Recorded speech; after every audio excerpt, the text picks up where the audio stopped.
everybody. Welcome to the Pole Strong podcast with me, your host, Becky Dunn. Delighted today to introduce you to the amazing Jack Scott Lee. Woo! International aerialist and pole performer. So Jack has competed in Mr. Pole, Southern Pole, Northern Pole, and Men's International Pole Sports Federation. Jack, thanks for joining me. Hi, thanks for having me. How have you been? Over the past year, how have you been? Do you know what? I've actually been all right. I've been pretty good. Yeah. It's been crazy, I think, for everybody, especially for our industry as well. Really been hit. We've been so used to, like everybody, I guess, going out, do whatever you want, freedom, pole classes, whatever. And I think that I was saying to somebody else the other day that I was really proud of how within a few days we literally turned the situation around. We had Zoom classes, there was trainers, international things going on. We kind of made it work for ourselves, and I'm really proud of us for that. I think we did really well with it. I know me personally, doing the Zoom stuff, training more, and kind of making a really awful thing into something quite positive. So I totally agree, and I do think it's for the best. To come online, to be able to train with people that you would never ever normally do. Yeah, got to train. Now I have such good I class as really good friends all over the world now. Do you know what I mean? We wouldn't normally do that, and I feel like even though we've been so physically disconnected, I feel like within the community more connected than ever. Like we're doing this today, for example, which I never normally do. We're probably not 12 months ago, maybe, I don't know. Do you know what I mean? But I think even more, I think it pushed me even more so to do this. Yeah, for sure. Yeah. I wouldn't have maybe necessarily thought about doing a podcast as much as I would have done from lockdown, because like I said, what I wanted to do when I was trying to get out for an hour, especially with work being so crazy, because I work full time whilst doing this. Okay, yeah. To encourage me to get out, I really wanted to find something to listen to, or just to be able to listen to like-minded people, and I couldn't really find anything. So I feel like this has really pushed me into wanting to do this. So you perform a lot, don't you, as well? Yeah, so prior to lockdown, I was performing every week, you know what I mean? So I have a regular thing. Yeah, I have a regular thing with Step to Cabaret, which is in Birmingham, which is every Saturday night doing pole, aerial fire breathing, and then I do loads of corporate all over the country. And what else was I doing? I perform a lot in Ibiza as well, doing all the super clubs there, doing aerial, pole, fire, etc. So yeah, that was my thing. The fact that you train in Ibiza, I'm instantly jealous. I love Ibiza. I feel so blessed and lucky that I get to do that. Because I love the island. It's got my heart there, and I just love being able to go back and forth. You know what I mean? It's so cool. And I think from what my friends tell me this year, even though the season isn't as it was, we're still going to be doing something, which is great. So I totally agree with you. Having the island is so beautiful, and there's so much to it as well. You can have that real party party side, or you can chill out and actually just to rent a couple of mopeds and go around the island. It doesn't take long, does it? People always think, oh my god, Ibiza is like San Antonio, it's just whatever. It's so much more than that. We have all the Spanish Quarter and all the different beaches, and it's really chill and boho, and I love that. You know what I mean? It's stunning. It's just stunning, isn't it? Gorgeous. There's nothing like Ibiza sunset. I just love Ibiza sunset. Oh yeah. Yes. With a daiquiri or some form of cocktail. Daiquiri, yes. So if I'm really hanging, then it's a green tea. But usually a daiquiri. Yeah, obvs. It's my babe. So how did you get into this? How did you start with pole or aerial? Where did it all start for you? So so when I first started doing pole, there wasn't many guys really. I've been doing pole professionally since around about 2015 with the studio and teaching and stuff. But before that, I was taking classes. My friends wanted to do pole. She'd actually like, bought a pole. She had those static things. And she's really a static, like, export, I think they're called. Yes. And she invested all this stuff. She's like, I want to go to classes. So I went with her a couple of times and she just didn't like it. And I was like, oh, you know what? I'm really enjoying this. I was doing podium and go-go boy anyway. And the troupe that I was with, they were like wanting to upskill all the time. So I was doing like stilts and fire and angle rods. And they wanted to do more and more. And I was like, I wouldn't mind doing some aerial or something like that. And then I kind of fell into the pole thing. And then I remember going, but I phoned up first. I'm coming with my friend. I'm a guy. Just to let you know, is that okay? And she's like, I haven't taught any guys, but it's fine. I'm like, the gay guys might know what I'm talking about when like you want to make sure the girls know you're gay and kind of like amp up the gay a bit more. So she definitely knew I was like a raving homo. And so yeah, come along tonight. And then so I went there and come in and I'll never forget. It's like when you see someone do a butterfly, I was totally amazed. Oh my god, just did a butterfly. And even to this day, I still teach beginners and intermediate or whatever. And the first invert, the first and second invert movie kind of teach someone is a butterfly and love it. And I still remember that to myself. I was thinking, oh my god, I want to do that. And in my first class, she had me doing like shoulder because I'm pretty strong because I'm always really into fitness anyway, dance and stuff. And she had me doing shoulder mains, all this sort of stuff. We did like Ayishri things. They were really awful and ugly. But I was doing all this. But at the time, I thought, oh my god, I'm amazing. You know this feeling that you get when you first start doing it. And I still have it now. Of like being free and empowered and like just be able to express and all that. And yeah, so I just fell into it that way. And then it just kind of like, I find that people who get into pole almost become obsessed with it. Oh yes. Do you know what I mean? Do you know what I you like? And that's what happened to me. Like every waking spare moment or cash or whatever. And my friend gave me her static pole in the end, so I had it in my kitchen. And I still have it to this day. I don't have it up, but it's like really sentimental because I feel like if I hadn't had that, my life has completely changed. Yeah. Where I get to do this every day. I get to do what I love. I'm get paid for it. Like what the hell? Like I say to my friends, I'm so lucky that like I get to swim around in my knickers all day long and get paid for it. You know what I mean? So that is the absolute dream. What a dream! Yeah. So you just touched on my next question really, because I was going to ask if you had a sporting background, but you seem to, like you said, you mentioned dance and stuff like that. So what was your background, or what was the interest in dance, or you know, where did it start? I was part of this like dance troupe, I guess, and we get booked up for like we just meet up every Wednesday, Thursday, put some routines together. We do promo for club work and things like that because I've always been heavily involved in like the club scene in my local area anyway, doing podium and things like that. And I was always been into my fitness since I was a kid, really. Do you know what I mean? Doing like more martial arts and that, and then gym and training. And then I'd seen pole, and I'd seen like a couple of guys, but not many. Do you know what I mean? I was like, how can I even do that? And then I thought, why can't I do that? Do you know, actually, he's stopping me. Oh my god, yeah, absolutely. Only me, do you know what I mean? Only I stop myself. And now, like, I love that. My class is still quite varied mix.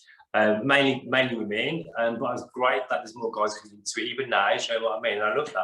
I totally agree, and I think you just hit the nail on the head as well. Said so beautifully that it's only you stopping you from doing stuff. And I get so many messages from people and I'd love to be able to share my inbox to people sometimes. It's so many girls, I'd love to start pole, but I'm not skinny, or I'd love to start pole, but I'm too old. I'm like, well, who's stopping you? Like, you set the bar for yourself. Like, who told you that you have to be a certain size? Like, it's a fitness class. And 100%. So many people message me all the time, oh, we want to start, well, what's stopping you? I'm just you know what I mean? Yeah, just go and I think that is it. People feel like, and it actually ties in with exactly what you said about wanting to go upside down when people come in for their first class. Especially when you split a class, if you have beginners and intermediates, and you can see the beginners like completely fixated on because you just want to be able to do that. And the amount of girls and guys that have said, can I just invert? And I'm like, no, it's not as easy as that. There's so much involved, isn't there? They just don't realise. There really is. True. But yeah, it can be overwhelming because people want to be at that level so quickly. Straight away, yeah. Yeah. They see, like, when I started this now, actually, you see things doing really well. It Mm. looks easy. So, like, I don't know about you, I do this thing at night, I'm like, yeah, I want to save that, save that, save that, save that. And the next day, I'm like, why am I saving all these videos? Who did I think I was last night? I can't do any of these tricks. Yes. Or I go in, actually, I do exactly the same. So I save it, and I'm like, and you can see yourself doing it, can't you? Like, yeah, I can do that. It looks easy. It looks easy. And then, and I always say this to a lot of people as well, like, it doesn't matter what level you are, there is always something that will challenge you, or you feel you're. So I was saying to the, so I've got a really good group of friends who also do pole as well, and training's weird. Like, I don't know about you, I go through waves where everything's going amazing and I want to do more and more, and obviously it's such a physical thing that we do that actually your body does need to rest. But sometimes when you're doing something, which I hate to admit, but who knew that rest and food and sleep actually are a thing? I know. But when you're doing all the tricks and doing all the videos and everything's going really well, you want to do more and more and more. And then what I find in myself, and I'm getting better at this now, I'm not perfect, but getting better at, like, I recognise it more, should I say that, when I'm getting tired. Yes. And that things don't always work out, things that aren't perfect, and I start to really pick up my videos, oh, that's terrible, that's rubbish, this is that. And then a few days later, like, oh my God, that thing that I recorded actually was really good. I was crucifying myself over it. So you're literally speaking my language. Yeah, because you start comparing, and I think, you know what, it's more to do with, I was really tired. Need to probably eat and sleep a bit more, because I'm thrown, because we love what we do. It's hard to, like, be like, oh, you know what, I'm going to take a step back and do something else. My friends said to me, why don't you just do something else? I'm like, yeah, why don't I do something else, actually? Yeah. So I just chill out and don't do anything. It's like, and this has been a massive thing for me to learn, is that doing nothing is also really productive. Yeah, absolutely. Yeah. Because we value, as a society, I feel we value, like, self-worth and how busy we are. Oh, I'm so busy, my list is this. But actually, if anything happened to you tomorrow, no one's going to care how busy you were. You're so right. True, isn't it? Yeah. And just going back to the whole being a perfectionist, actually, I am a total perfectionist, and I actually now have a rule where there's so many times where I've done this, or I don't do it anymore, but if I notice that I think I mess up, I don't stop. Because there's so many times where I've watched a video and I'm like, oh my God, if I'd have just carried on going, like, you can't even see that I messed up. Who knows? Because with the studio, especially with the girls who are, because obviously the people who come to the studio aren't performers or dancers. Some are, they're just regular people, you know, who want to learn pole. So I do a student showcase twice a year. Do a summer show, winter show, to get me involved, and then I'm crucifying themselves over and said, look, let's put it into perspective. It's just a student showcase. It's fun. You're not a professional dancer, and also if you mess it up, who's going to know? No one's going to know your routine. Only you and I know, and even I forget mine. Do you know what I mean? Yeah, and you just wing it. Just wing it. That's what I say. Bring it down, smile, point, everything. No one's going to know. I totally agree.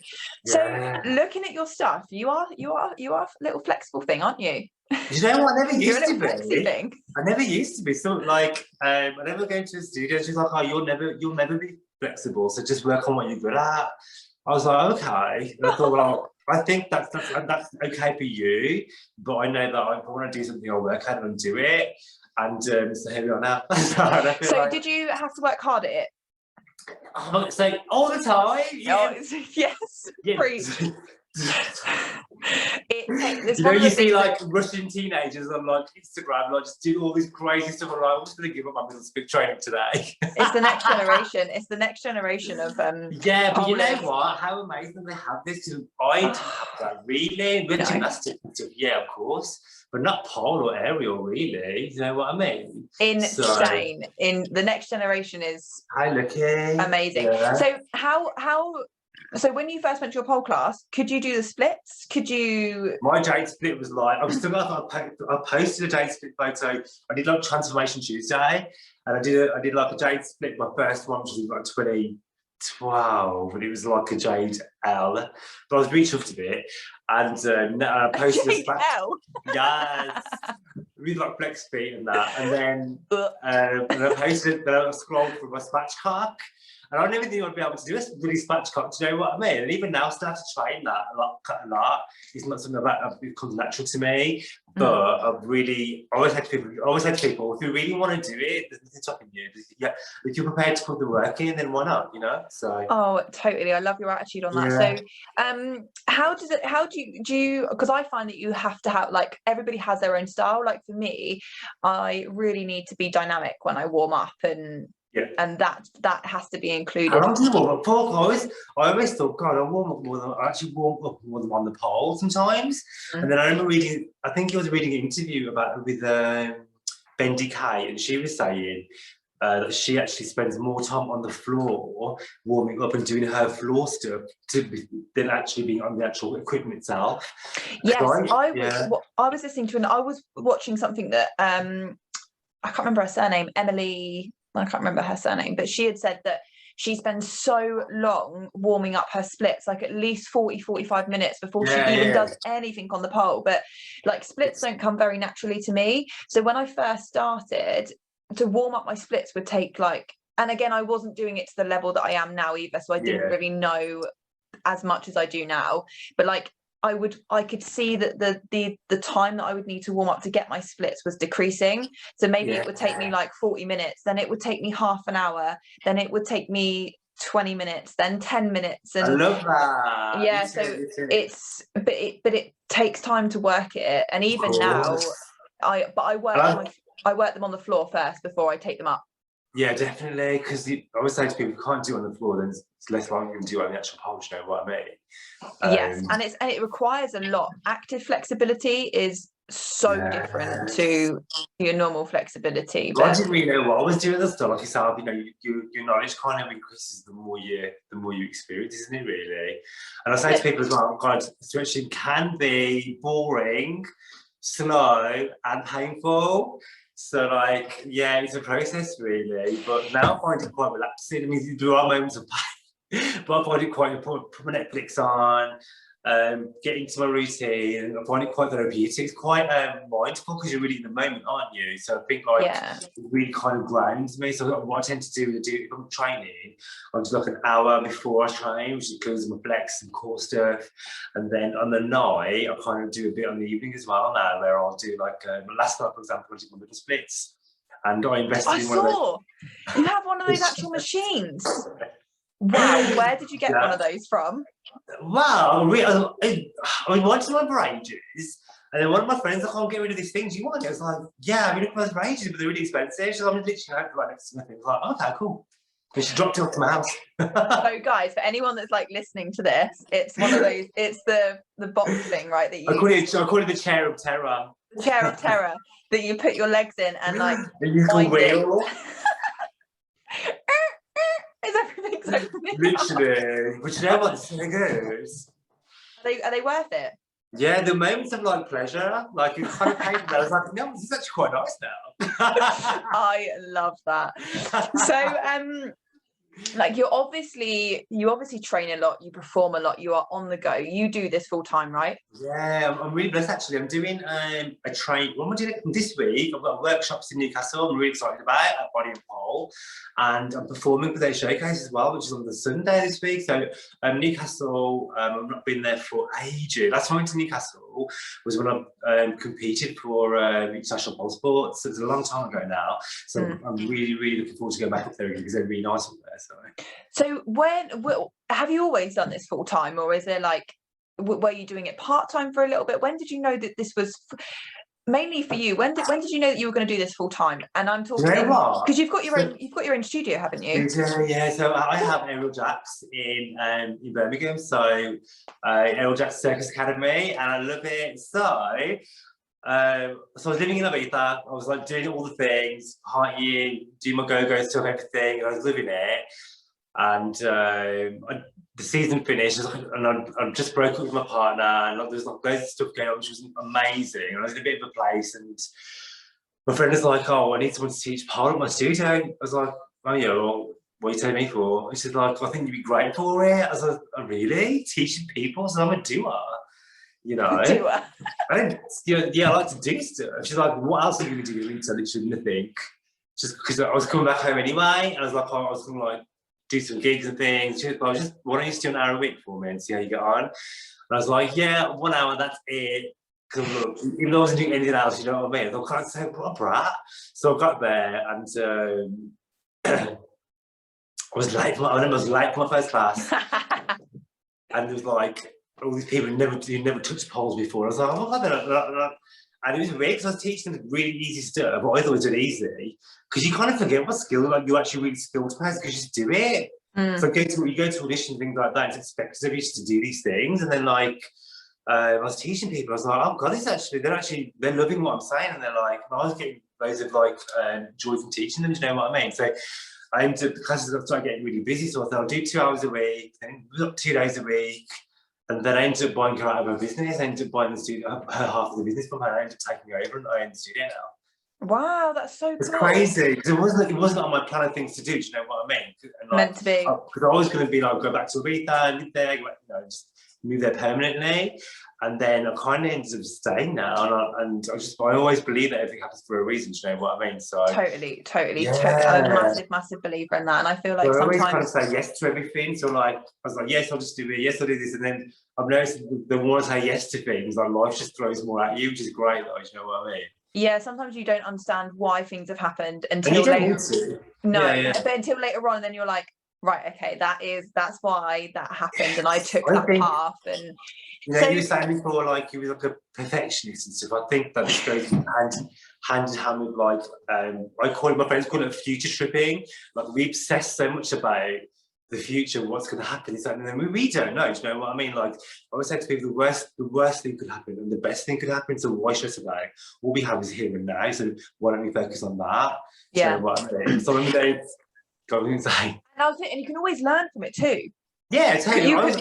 You can I always learn use this analogy with my friends. I need to have my own advice as well. That so I always say to people, when you go into like I don't know, say you're going to Newcastle and you put in the postcode and the sat nav, you trust the sat nav, don't you? It's going to take you there, but sometimes you won't hear it properly, so you'll take a wrong turn. But what happens? The sat nav just reroutes you, so you still end up you always end up where you're going to be. But sometimes the route's going to be different, and that's okay as well because you're always going to learn. The view might be better. You just don't know, do you? That's what I say to people. That. I love know, that right? so much. That's a really good way of putting it. I love that. Yeah, because I always think like, is there ever a wrong decision? Because like I've done some silly, crazy things, but I wouldn't be here where I am now, and I've got so much life experience because of it. Like, and I love that because I could have been like, yeah, I'm not going to do this, I'm not going to do that, I'm not going to just go to Ibiza for a season on the whim. But then I wouldn't have ended up with the studios, you know what I mean? You just don't know. So I think like take the opportunities when they come because you can worry about stuff like that. Definitely, and I really stand by rejection is just redirection. Yeah, so true. And I love that. And but when it happens to you, sometimes like you really have to listen to your own advice that you give. I say that to everybody, and then when it happens to me, I'm like, why does that happen? And then you're like, right, rejection is just that's just not meant to be for me. And in like a month or 2 months time or whenever it is, I'll look back and be like, that was why. Yes. So yeah, I really like that. So you're on the go a lot. So what does your diet look like? Are you quite big on that? Are you know, what does that look like for you? Or what does diet mean to you? I hate using the word diet because I always think people like restriction, can't have this, can't have that. Yes. And that's not me at all. Like my friends, I have like a really good friend who I'm not going to name. No name dropping. I'm on a diet. Monday, listen to that actually. I'm on a diet now. Start again Monday. We do this every Monday. Actually. Why can't you have a lifestyle change? Why is it like extreme? Do you know what I mean? Yeah. Like so, like this weekend, I saw my family. So like, we had takeout and stuff. I'm vegan. I've been vegan for like 5 to 6 years now, and so I'm super healthy. I don't smoke. I don't really drink. But yeah, I'm really into eating healthy because I train so much, and I really find that when I don't eat right, you definitely see your training. Do you know what I mean? Oh, 100%. That's actually why I'm quite a fussy eater actually, but that's why I originally switched back to meat. I was doing a photo shoot and I wanted to increase my strength. There was one move that I really, at the time I hadn't got Iron X quite as strong as this. We're talking like 3 years ago. So my Iron X wasn't where it was now. And I really wanted to get a move that did that. And but I felt like I really needed to push my strength, and that's when I was vegan for a year and a half, and then I reintroduced meat, and my strength just went like whew. Really? But that was for me. But yeah, you're totally right. The word diet does have a real stigma around it, and it's just but yeah, for me it's a lifestyle. That's how I eat. I don't really restrict, but I do eat clean, and I'm aware of what I eat. But it's not, I don't ever feel like I'm on a diet. That's just my lifestyle, because this is how I like to train. This is how I like to live. I like to feel good. I want to feel fueled for my training sessions. And in order to get better, you do need to eat right. It's so true, isn't it? Yeah. That's your fuel for your body, for what you do, isn't it? And also as well, if you feel good, like, you look good as well. Do you know what I mean? I think, like, 100%. Even though you look good, you feel good. So you don't, because you can look like whatever, and still not feel right. Do you know what I mean? Like, yeah. For me, I feel good. So, like, because I feel good, I look good. Like, I think it kind of comes across that way as well, doesn't it? Do you know what I mean? It's body confidence, isn't it? Yeah, 100%. It's body confidence. We do, like, just to walk into a dance studio, like, literally half naked doing what we do, you have to have some sort of confidence anyway. Do you know what I mean? Yeah, and this is why I feel like pole is so empowering. Yes. Because do you see, like, your students as well, like when they first lesson? Like, I was just about to say this. Yeah. So now I've got like a creature set with like literally nothing on. I love that for you. This is that's my favorite thing to watch. So one of my really good friends, when she didn't really want to do pole because of the small clothing. I feel like that is what everybody thinks is like that. I feel like that's quite a number one put off is the short clothes, but that just comes with it, doesn't it? And the more you get comfortable, the more the sort of the less you start to wear. And you realise as well that you can't do other moves. You've got your clothes on. You've got to take them You're totally right. And that's the overriding point, isn't it? Like, you need your skin. Yeah, that's why we're doing it. It's really cute. You come with your leggings on, but there's no way in how you can best do it. No, but so going back to my friend, she was like, you'll never catch me in this at all. And then she got the pole bug, and then I was like, just try my dragonfly shorts, just try them. Like, see, like, because you're really well kept in, aren't you? And then she was hooked. So I love it. I love watching that transition. I love watching girls come fully clothed and then slowly start to accept. Like, fuck it, whatever. Yeah. Body confidence. True, isn't it? Absolutely, yeah. So, with your little busy bee lifestyle, what does your downtime look like? Like, do you block out that time? What's that look like for you? I have now, definitely better now. I always make sure I have 2 days off where I don't do anything like pole related, and like it kills me. But I don't do it. I won't get on the pole or anything like that. I'll still teach and stuff, but I won't get on, like, actually doing it for myself, just because my body needs to, which I'm discovered. Do you know what I mean?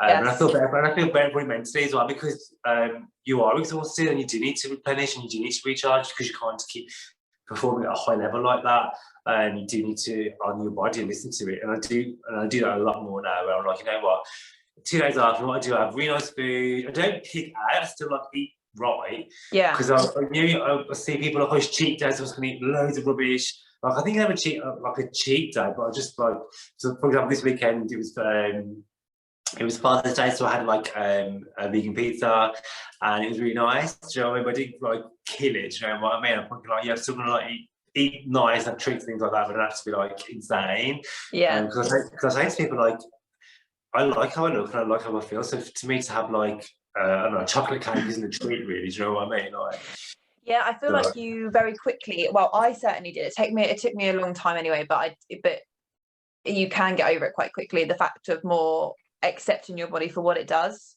more than for feeling guilty. For so long I used to feel guilty after eating like something, like a Chinese, for example, or even like anything a bit naughty, and now I'm like, I've learned to I can burn that off my sleep. Absolutely. And also I'm like, I don't really care, because it's what my body can do. Like, I'd rather be fueled and be able to do the amazing stuff that I love to do, like training strength and all of that, than not eating and like restricting, and then, like you say, it's fuel for your body. And I was training my really good friend today, and he was like, you really pushed it today. You did really, really well. Like, we've been training for 4 hours straight. You just killed it. Like, he's like, yeah.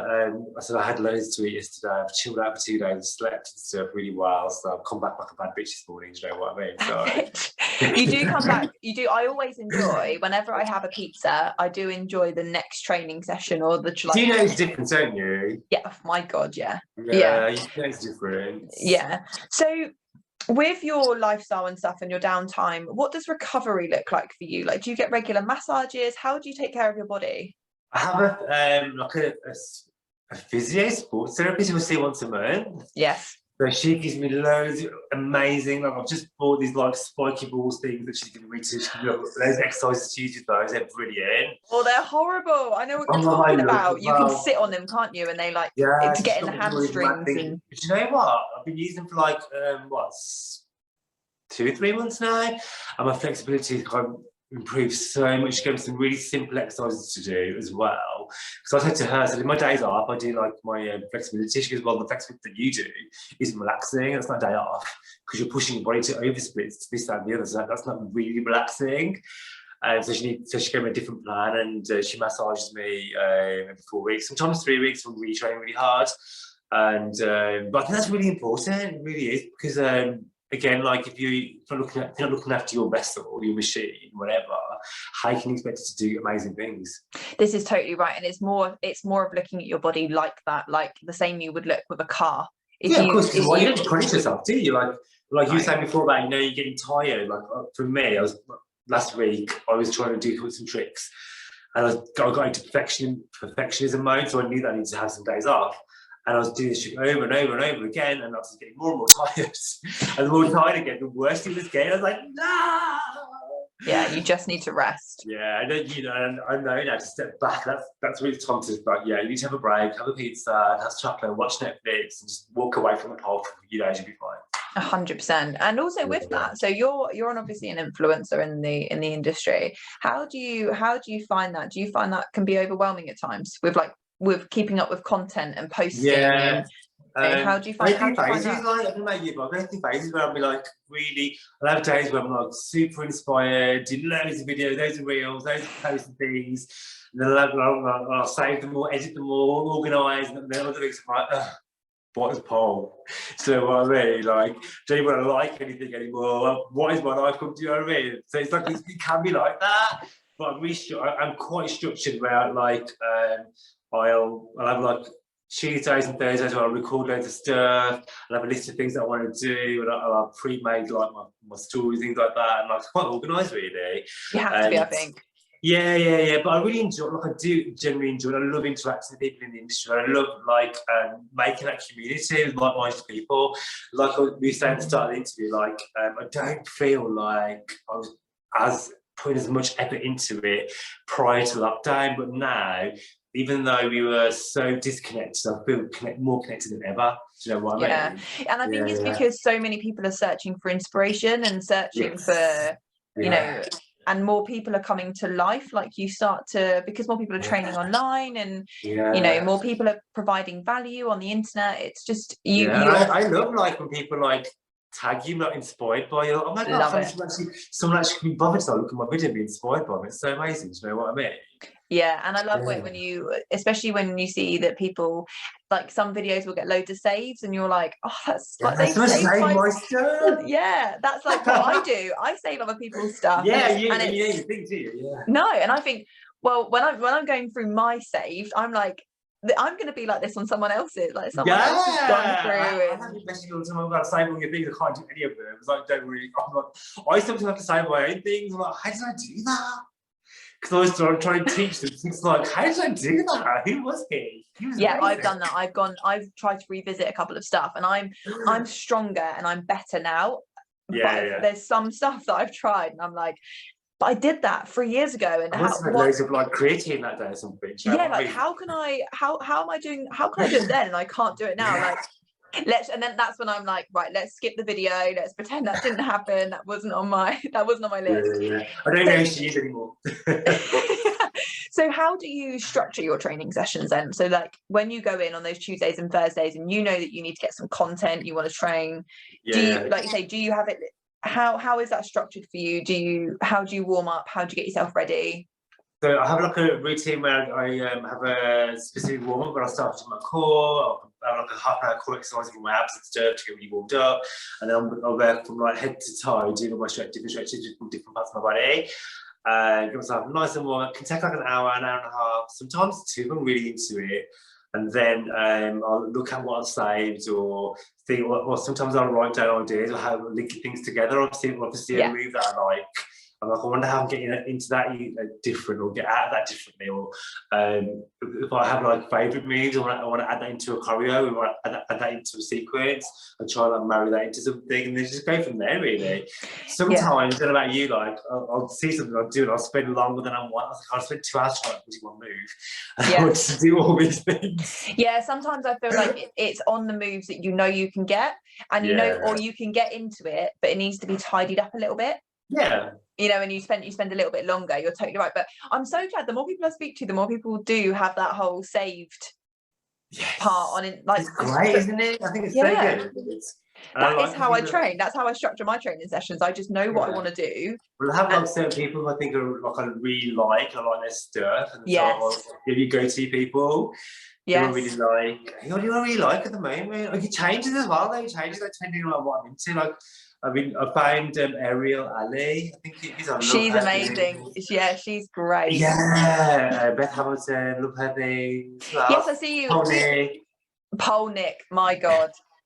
Polnick is like and I think once you find your style, you can then find who you relate to the best. So like for me, what's your style? Like, people know me for like doing really bendy split thing on spin pole, but I love doing that. I love spin pole and split. But then I do loads of dynamic static as well. Do you know what I mean? So it depends. I have a lot of split people and my strength dynamic people to flip between. So like I try and like alter my content when I've got like bendy one day, strength the other day, and trying to mix it up a bit. Yeah. So, well, I feel like mine is completely strength based. Really, that's where I love like you posted some stuff. I thought, I need to post mine actually. Aerial hoop. I love your hoop stuff. Yeah. So I do a lot of hoop and pole, but for me, I really like the strength, the dynamic, the flips. I love flips. But I'd say 18 months ago, I wasn't even doing flips. I was like, I was too scared to do them. Yeah, I think a lot of people are. You've got to build up your confidence, haven't you? All the flips. Give them to me. I will try all of them. I'm exactly the same. And then so for me, when I look at like Polnick's style, I have a lot of his stuff saved. But and I feel like you just find your sort of style in other people as well. Or there's some people that I go to for like really pretty moves, and I'm like, yes, if I want to do something pretty on the pole, I'm going to look at their stuff. Or I was just trying to think of others really cool flips. I like following Romy Kokoza, I think it is. She does really cool stuff. Yes. Who else? George Martinez, amazing. Yeah. Who else? I'm trying to think of others. There's so many. There's so many, and this is the amazing thing, isn't it? Is it like they're just so many people? It's unbelievable. Yeah. So, how much time do you get training a week? How much do you definitely get a week? Or do you set that aside, or is it sort of like as and when? Does it change with your clients, like, or fitting in clients, or do you like, no, this is my time, I'm training? Yeah, I think so. I work it all around my training. Yeah, but you should. I'm so lucky I can do that. Actually, I mean, I'm really blessed I can do that. So I'd say if I'm doing 5 days a week, pretty much 5 days a week training. I'd say like in the day that would be like maybe 3 or 4 hours of pole. Wow, what, every day? So for 5 days a week. Is that you training, or is that you teaching? Training with my warming up as well, and I have a day of like intense flexibility that I do. So yeah, it's pretty much like a big part of my life. Well, yeah, huge. I'm very jealous though. I'm very, very jealous. Yeah, I'm really lucky. So you do a lot of you've done a lot of competitions anyway. So how do you prep for those? You usually have about 10 mental breakdowns. Yeah, I can imagine. Fall out with my friends, don't be family. I love that. So where do you start? Is it for you the music? Is it the tricks? Is it the outfit? Is it where every time, sometimes it could be the song when you have it. Sometimes it's like, yeah, I've got this sort of career I want to do.